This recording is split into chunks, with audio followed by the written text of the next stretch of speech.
what you describe is what I see, and I don't know your political affiliation. What you describe is what I see coming with Trump. Yes. Do you see that as well? Oh, yes. 100%. Tell me what the similarities are. Because to me, it's like, Yeah. So I'm not very political, but it's the dictatorship. It's the, he thinks he can do whatever he wants into this country, or our country. I mean, I know we're in Iceland, but to this country. And I can't even think of the word. it's us against them. Yes. We got to get them before they get us. Yes. And you just can't have that attitude. You all have to work together to make the place better, and not to mention he behaves like a child. So that's another problem. And quite honestly, he behaves like he's mentally ill, and it's very sad. It's weird that people don't see, like, this man is crazy. Y'all don't see that this man is he lacks a sense of common sense and common decency. Common decency, and I think, some things you just cannot say in public, and unfortunately, I don't think he has filter, or he even has the moral compass to know that he shouldn't be saying things.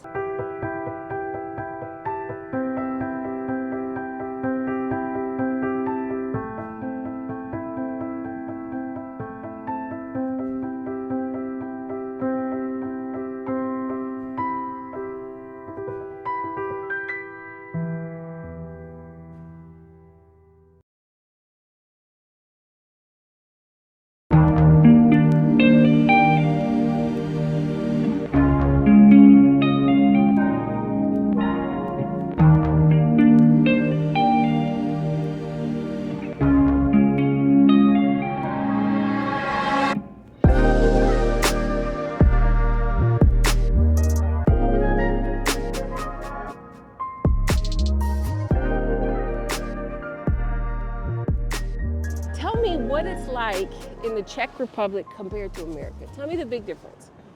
Because to me, traveling more, I'm not as experienced, but traveling more, it seems like America is so complicated.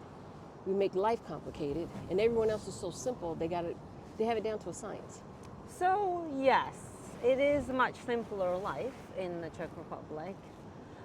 However, growing up in the Czech Republic, in communism, it was not simple. So there was a lot.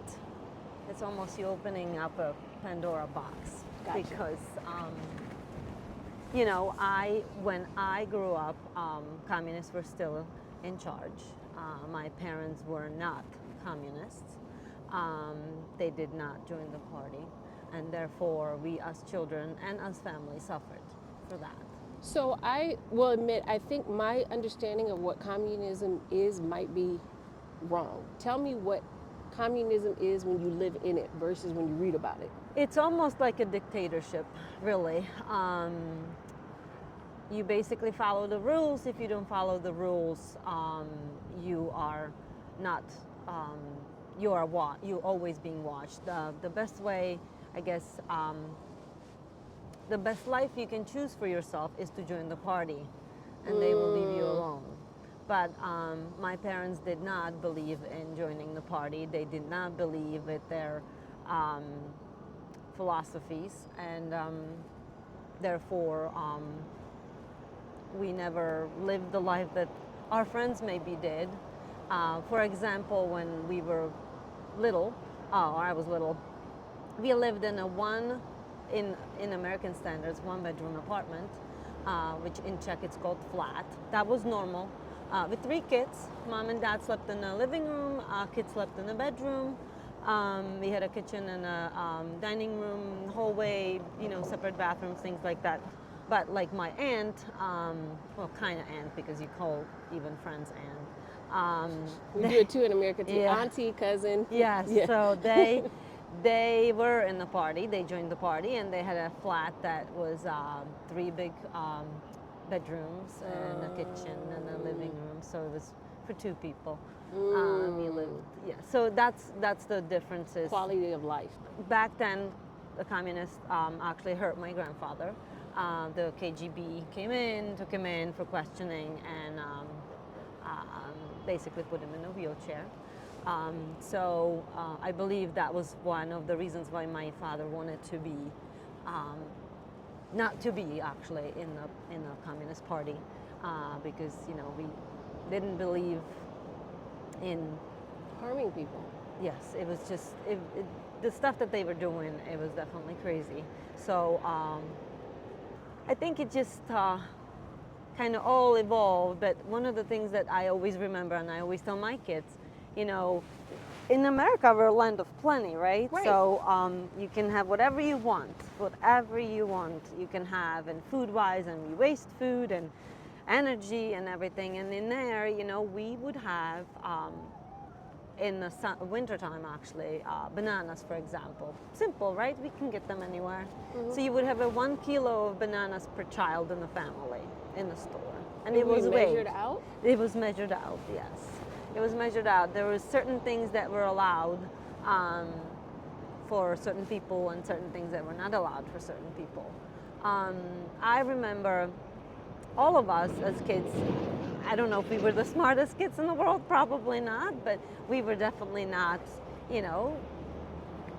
below the average. And we struggled, all of us struggled in school in the beginning because, as other people, because everything was subjective. So, Right. If you wrote an essay about something, if you don't like it, you don't like it, you mark it, D or whatever it is. And so you didn't really have it wasn't fair. Right. So we never had good grades in the beginning. Because you weren't part of the party, you didn't. No. But then as I grew up, obviously I then, communist, the Velvet Revolution happened, and then I had more opportunities, and then here I am all these years later, graduated with my master's with 4.0. So, so clearly it wasn't me. Right. Right. But my sister, for example, she always wanted to be a nurse. Her entire life, she was always wanted to be a nurse. That was not an option for somebody who was not in a party. That was not an option. So my question for you, and what you describe is what I see, and I don't know your political affiliation. What you describe is what I see coming with Trump. Yes. Do you see that as well? Oh, yes. 100%. Tell me what the similarities are. Because to me it's like, Yeah, so I'm not very political, but it's the dictatorship. It's the, he thinks he can do whatever he wants into this country, or our country. I mean, I know we're in Iceland, but to this country. And it's, I can't even think of the word. it's us against them. Yes. We got to get them before they get us. Yes, and you just can't have that attitude. We all have to work together to make the place better, and not not to mention he behaves like a child. So that's another problem. And quite honestly, he behaves like he's mentally ill, and it's very sad.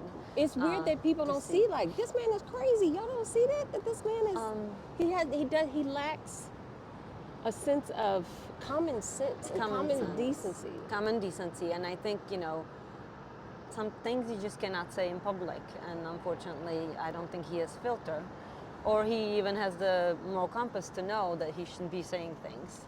What do you see coming from a country that had that mindset? Why do you think there's so many Americans that are cheering for that? Because to me, it's like, I don't want a leader that doesn't have a filter. I don't want a leader that does not know how to work a room and calm a room. I don't want a leader that riles people up because he said some foul stuff. Why do you think so many of his supporters, Americans in general, are like, yeah, say it how it is, do your thing. He's no nonsense. And honestly, I think it's lack of education.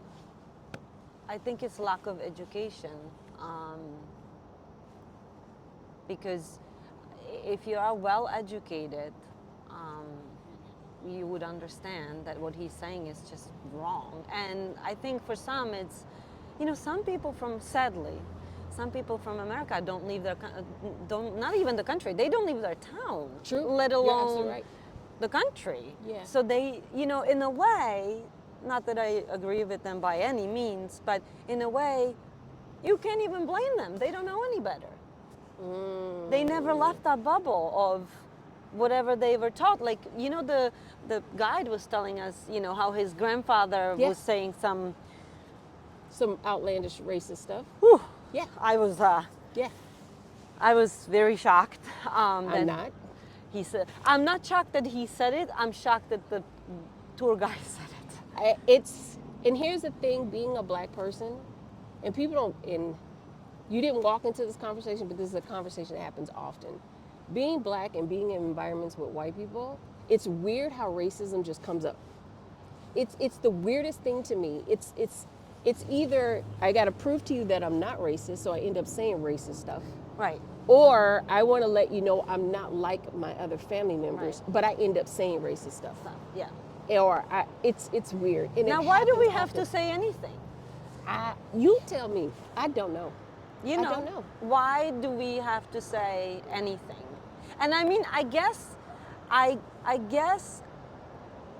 to your point, I sometimes feel like, so my family was very open about everything. If it's race, if it's your religion, if it's your sexual orientation, you know, if it's people being disabled in some way. I cannot tell you how proud I am of our parents. I am. They were amazing, and it's just, so sometimes I feel like people do want to say, yeah, I'm not like the other people, because but it is still, yes. You it say is stuff to make you like the other people. That's right, and I think that's the problem. Even and the sad part is I'm so used to it, I can't get bothered by it anymore, because if not, it would disturb every environment that I'm in. Even the fact that he went and put on hip hop music, the fact that and it was like, he didn't have to do that, but it happens so often, you just become numb to it. Yeah, I didn't.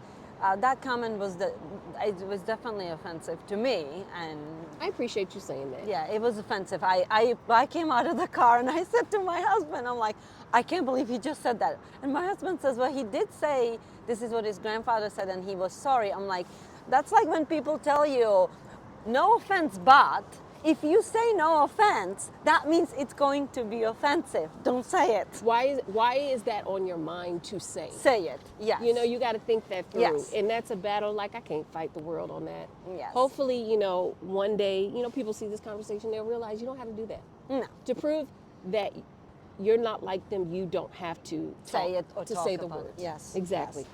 You are a nurse, and then you became a nurse practitioner. Yes, I was a nurse in Czech Republic first. And were you a nurse here, too? At first, no, because I couldn't. Oh, Lord. I have so much to tell you. That's what I'm here for. I picked you for a reason. Oh, my goodness. I picked you for a reason. They did not transfer any of my credentials from the Czech Republic. So when I came here to travel, really. That was my reason to be here.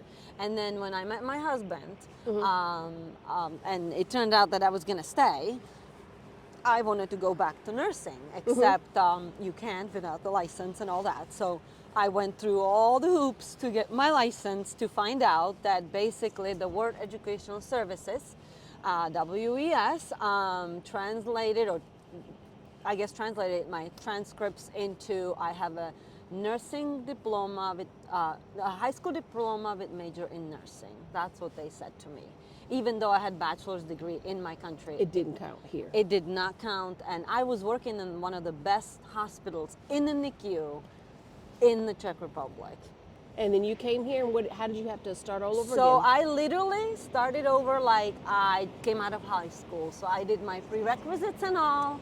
I tested out of, I had to test out of the math and chemistry and this and that to get into the, the prerequisites, to take the prerequisites. Then once I took the prerequisites, I went to the ASN program in Jefferson. And then after I was finished, back then, because it's been many years. Back then, you didn't need to have BSN to be an RN. So I started at CHOP, Children's Hospital of Philadelphia, in the NICU first for 10 years. And after the 10 years, I actually switched to home infusions for CHOP. What is that? You said that. CHOP, it's a Children's Hospital of Philadelphia. It's a hospital for children. No, the home infusion. Home What is that? infusion, you basically go see, so you're, as a nurse, you go Yeah. to their homes, and when they need it, so we had a lot of patients with cancer. Okay. So they need infusions, post-cancer treatment, they needed infusions. Some of them, we have Crohn's disease. Children with Crohn's disease, they need infusions. It's like a 4-hour infusion. I didn't even know that. Yeah, so different juvenile arthritis, things like that. So I would go to their homes and do the infusion instead of going to the medical center and do it there in So the much day easier. medicine. You would do it at home for them.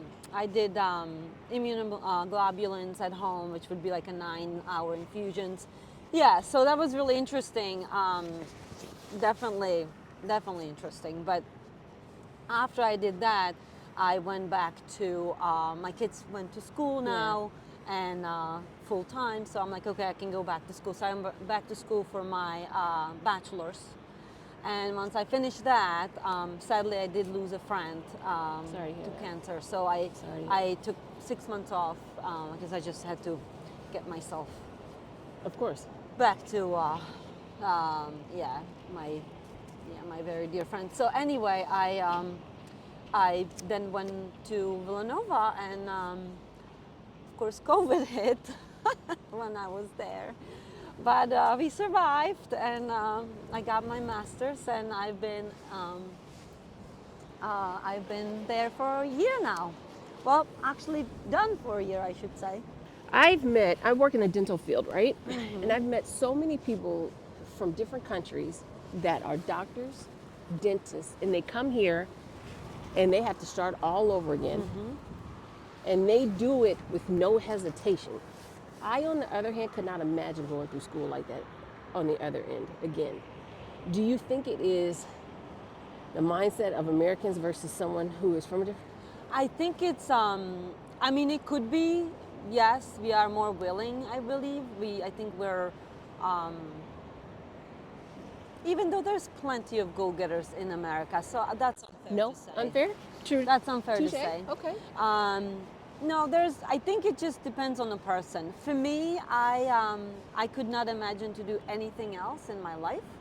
I was born to be a nurse. I wanted to be a nurse since I was a baby. I can tell you, all my dolls have holes in their arms and butts, and from injections and infusions, and oh my Lord, I don't know how my mom let me do this, but she did, and she supported cool. me, and she was the best thing ever. So for me, that was not a question. That was not a question. No, absolutely not. How is the healthcare in Czech versus Czech? Where are you from? I'm sorry. Czech Republic, yeah. Czech You Republic. got it. Okay, I want to make sure I got it right. Czech Republic versus America. To me, as an American, our system is garbage, and it's garbage No. because of insurance. Well, that, yes. That you're correct. That you're correct. Yes. So I think even that though we have the best, we do. we can't afford to use it. Correct. Like there's no point in having the best pair of shoes if I can't buy Buy them. them, yeah. So the only shoes that I Yeah. can buy or run over, it's like I'm still going to be sick. So I can tell you, I don't believe in the health system we have in America. I believe in our doctors, and I believe in our scientists, and I believe in all of that. And That was I a great 100%, distinction. I love that. I 100% support them. I do not believe in the insurance companies that are dictating what we can or cannot do, or who will or will not live. That is just gut-wrenching to me. Say that again, because that's what it really boils down to. Say it again. That the insurance decides who can or cannot live. Yeah, it's unfortunately, I feel like it's not in the hands of our hands. It's their hands. It's their decision what they will cover.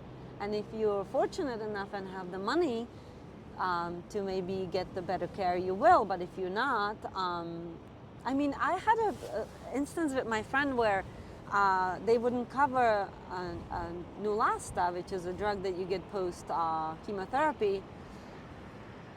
She couldn't get it, and it took us a while to be able to convince the insurance company that she needs this, which the doctor said she needs it. We all knew she needs it, but they didn't think so.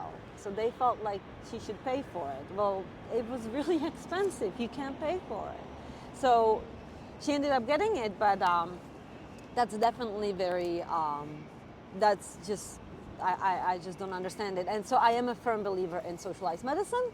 A lot of people don't like it. I don't really care what they think. I came from a country with socialized medicine. I think it works. I mean, Why do you think Americans are so against it? I think it's because we've been lied to about what it is. I don't think people understand what it is. That's what it, I don't even think, I mean, I think just people don't know what socialized medicine is, what it can give you. And a big thing too in America, they don't want people who are immigrants or to have it. America really does have this mindset, I'm the only person that deserves anything.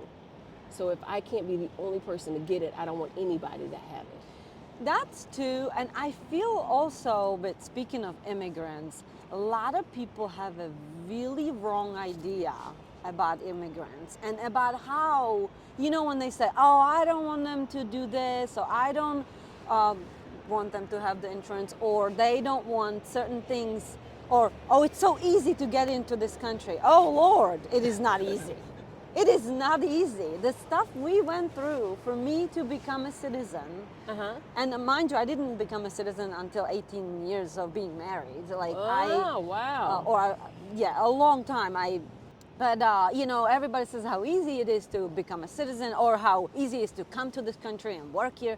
It's not easy. It is not easy at all. I dated a guy who was from Venezuela, and in his country, he was a business owner, he had all kinds of stuff. Here, he made $7 an hour making pizzas. And I remember his mindset. Every time we went somewhere, he would see something, oh, I could sell this, oh, I can make money off of this, because what he had access to and what I had access to were so different. He had to make up the difference in other ways versus I can just go get a job and call it a day. He had to play catch up the entire time. Yep. And I had never seen that type of work ethic until I dated him like that. And then I understood like what the plight from a person coming from a different country, especially when this is not your primary language. And also he, you know, they treat people with Spanish accents a little different.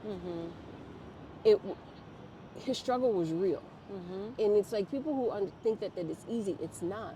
And when you also look at an immigrant and what they have to go through mentally, you know, you're coming to a place you don't speak the language, people are going to treat you differently, you don't have the access, but you still want to be here to work and provide and have the American dream. It's not easy. It's definitely, I mean, I came here, you know, to study and with one bag many, many, many years ago, and you know, here I am all these years. We have everything we need. Do you ever sit and think about what you've gone through to get here? Yeah, sometimes.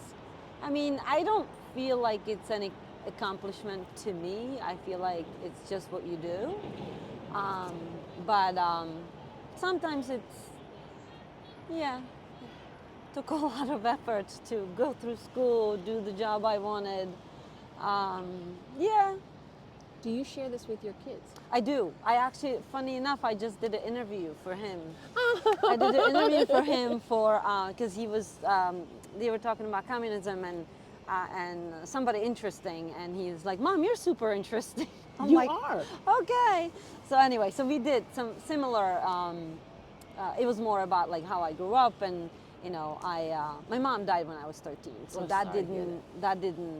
none of that helped, and my dad struggled when that happened, so we all struggled, but so that was another, you know, kind of, I think that's the reason why I'm here, actually, why I'm in the country I am in, because I feel like, of course I love my dad dearly, dearly.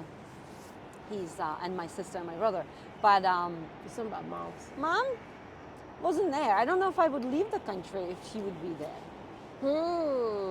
It's But deep. there was nothing to Holding hold you. me back um, deep. besides my dad. But we had a really great relationship, but he's not a mom. He's not your mom.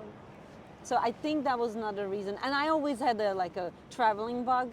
So I always wanted to travel, and that was the other thing. When you in communism, you could not travel Really? at all. The only place we could go as a family, as non-communists, was East Germany.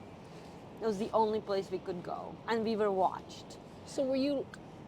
Yeah, and we were super watched because my uncle, my dad's brother, fled to Switzerland. So now you're the whole So family. we were watched the entire time, and then yeah, so that was another. So he came back after 30 years being there because he couldn't come back, otherwise he would go to jail. And he actually came back a little bit after my mom died, which was so sad because they were very close, and he came to say goodbye to her. But that was really hard for him. But yeah, so we were specially watched. So as a non-communist, you couldn't travel anyway, but That's scary. You spoke of that you just finished your nurse practitioner degree. You are now a nurse practitioner. How does it feel? it's amazing. It's what an accomplishment, and what a great feeling after all these years and all these years of studying and sitting at home and being in my box, and all I did was study and study and study, and finally last year the feeling of going on that podium and getting my diploma, it was the best thing ever. And even better and sweeter that my whole family came I love and it. was there for that moment, and my dad being so proud and my sister being so proud, and of course my husband who was and the kids were just, oh, my children, I wouldn't be able to do it without my husband or my children or all my friends that were cheering me on the entire time. Yeah, so it was what a, I just, I'm ecstatic. And then I got a job. I see, and you're I- lighting up like y'all can't see it. yes, She is yes. blushing. Yeah, I got a job that was actually my clinical site, with working with underprivileged population and a lot of immigrant population, which is very close to my heart, which is amazing. I was hoping to get a job there, but there was no openings. And then when I got finished, somehow one of the nurse practitioners left, and my preceptor's like, "There's a job." I'm like, "Oh my God!" Your mom set that up for you. Yes, She I'm set like, it up. Yeah, She said, "I I'm got like, you." Okay. Healthcare, especially being in a pediatric field, can be very tough. Yes. And the fact that you found a home to deal with it, you have to have that. Yes. What department do you work in? What specialty? So it's literally pediatric primary care.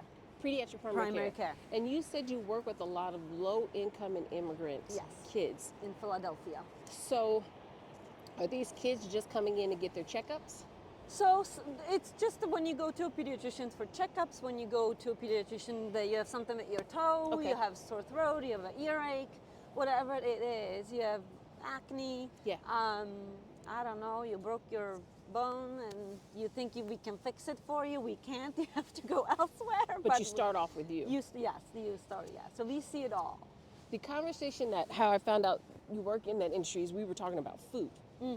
And we were talking about how toxic the food is in America, and you said you saw personally that kids are coming in with health-related issues related to obesity.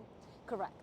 And then you made a very good observation that a lot of people don't seem to pick up, that the reason why is because the food that they can afford is not healthy for them. That's correct. How do you, how does it feel looking at the situation from the outside? Like, we've got to fix this, we got to do something, or what do you think can be done? And I know you're not an expert with this, but you have hands-on, have you seen what it's doing to kids?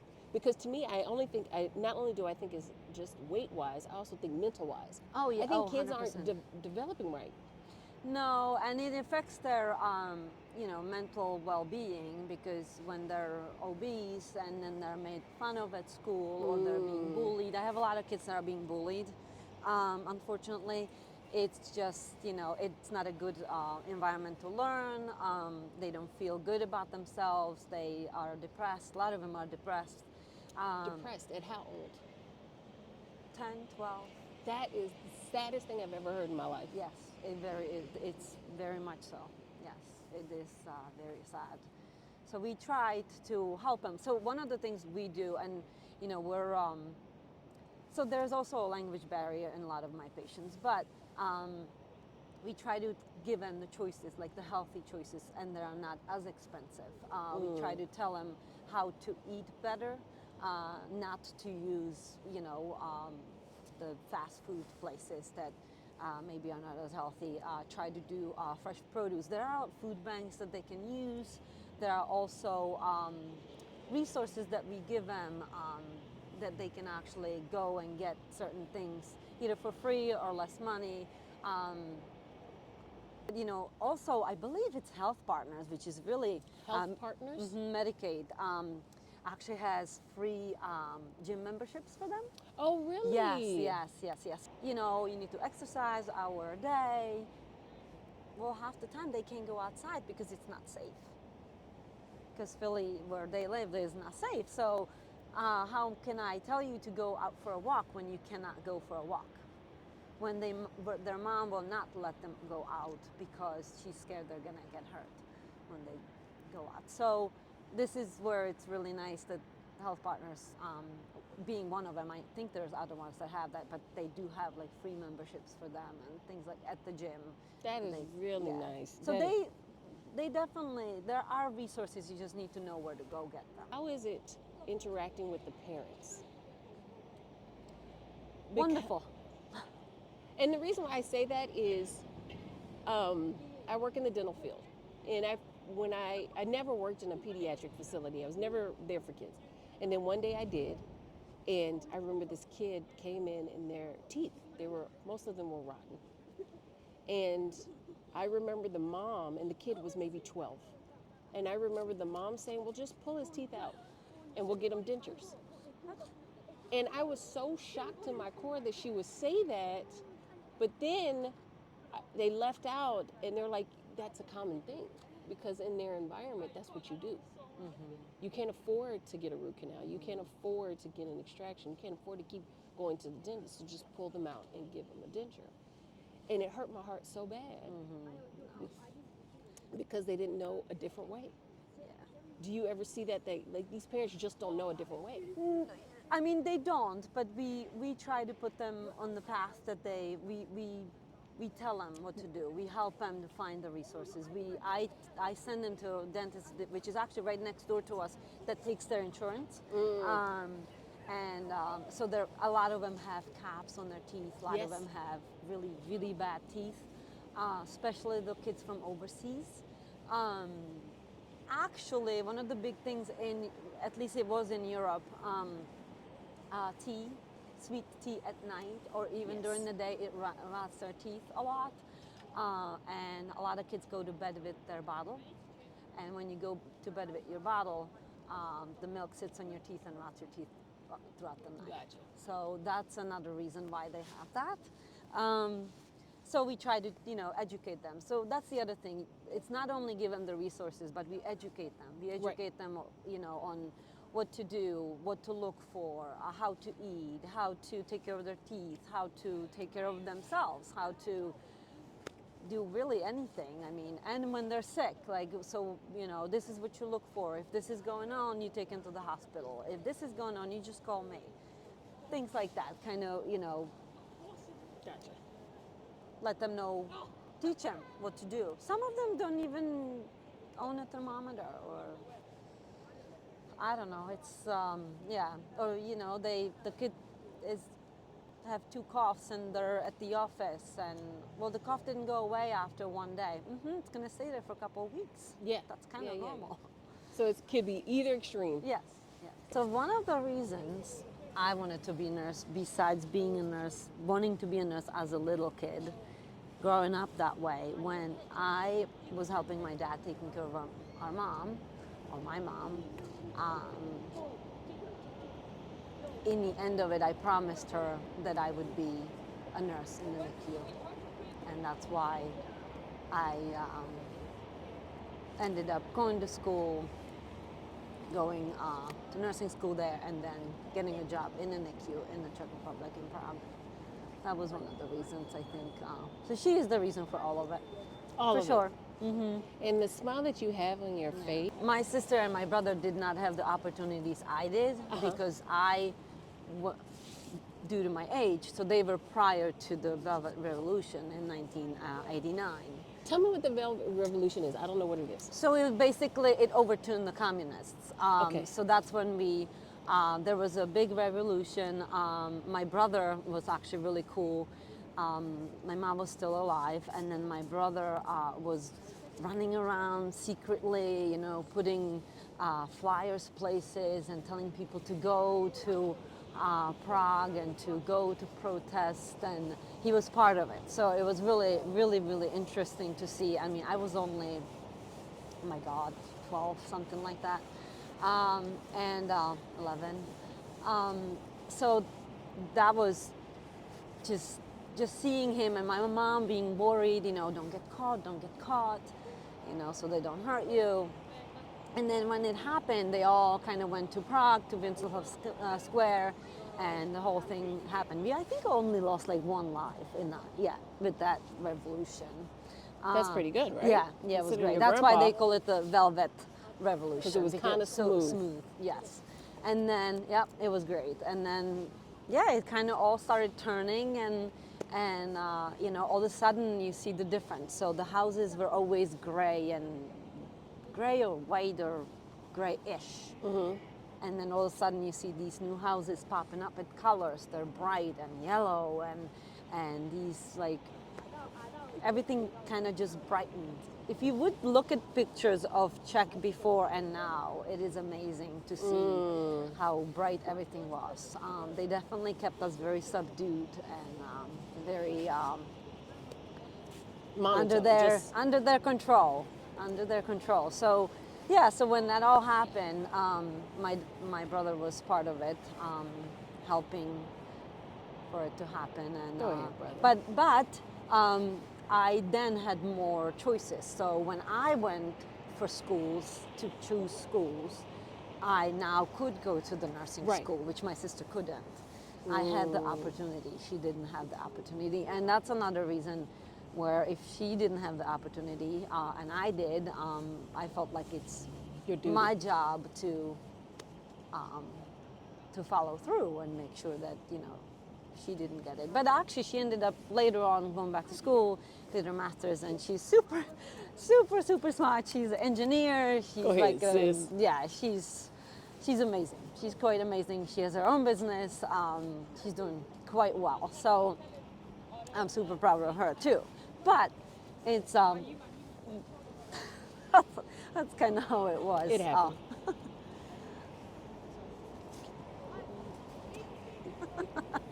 Seriously. So It's part of life, casual conversations. Yeah. So So I'm gonna ask you one more thing and then we're done. We were talking about one of our travels, me and my man, we were traveling to see where we could possibly move to leave the country. Yes. And you said your escape route is Czech. Yes. Do you think it's gonna happen? That you're Me gonna have to going leave? there? No, I don't think so. I think we're gonna get it together. We're gonna get somebody in there. What makes you think that? Because I don't see it. I don't know. We have to, because I don't want to leave the country. I do love it. I think it's an amazing country. I think we just need to do a little better of listening and being kind to each other. I agree. And not being angry every time we say something. I agree. And be a little more open-minded than we are, especially certain people. And I think we need to start getting people that are younger in the office. Ma'am. I just don't understand, why do we have, and it, regardless of President Biden or Trump being in the office, Nobody that old should be running. they're just too old. They're just too old. I mean, I think Obama was the one for the office. Right, He right. was bright. He was smart. He was healthy. He wasn't 100 years old. He had a hold on what young people were expressing. However, he had a nice balance of, I know what you want, but I'm telling you what we have to have Yes. as a nation, and we could put it Yes. together. Yes, I do think He had a that balance. he had a balance. She is still my hero, Oh. Michelle. I love That's her. my girl. I love her, and I don't know. I just I don't understand why we put these old people in, even in the House, like in the Senate. I mean, they're all so old. This lady Why? was literally could not speak. Somebody had to speak for her. Why is she still here? Why is she? Why are you there after 25 years still? They can barely walk. They should be resting. Mitch McConnell had a stroke, looked like on TV, and are like, oh, he's coming back to work for what? He does not need to be here. No, they don't need to be there. They don't need the money, and it's silly. Let other people and the new bright minds. So I have a cousin who came from a very religious family out in Pennsylvania in the middle of nowhere, where it's very, I guess, Republican run. And she came to Philly, and she was, went to school there, and then she is just brilliant. She traveled the world, completely open-minded to everything. Even though she was raised the way she was, we always thought that, and again, Republican or Democrat, I think it doesn't matter as long as you're a good person. I'm realizing that now. It doesn't matter. Pre-Trump, I would not have agreed with you on that, but now that I'm like, okay, I get true Republicans and what they really were They're intending. actually, they might not, I might not agree with everything they say or do, but I don't also agree with the Democrats on everything either. So I think we're definitely more in the middle, but it's, It's gone so extreme. yes. And then when you think in retrospect, okay, I believed you. Now I know what you were trying to do before. I hate that you're not doing it now, but I get what you were trying to do before. But she definitely kind of turned into this open-minded, brilliant girl with these ideas and with these new ideas, fresh ideas. And I'm thinking, this is what we need. Right. We need these kids so-called. I mean, she's almost 30.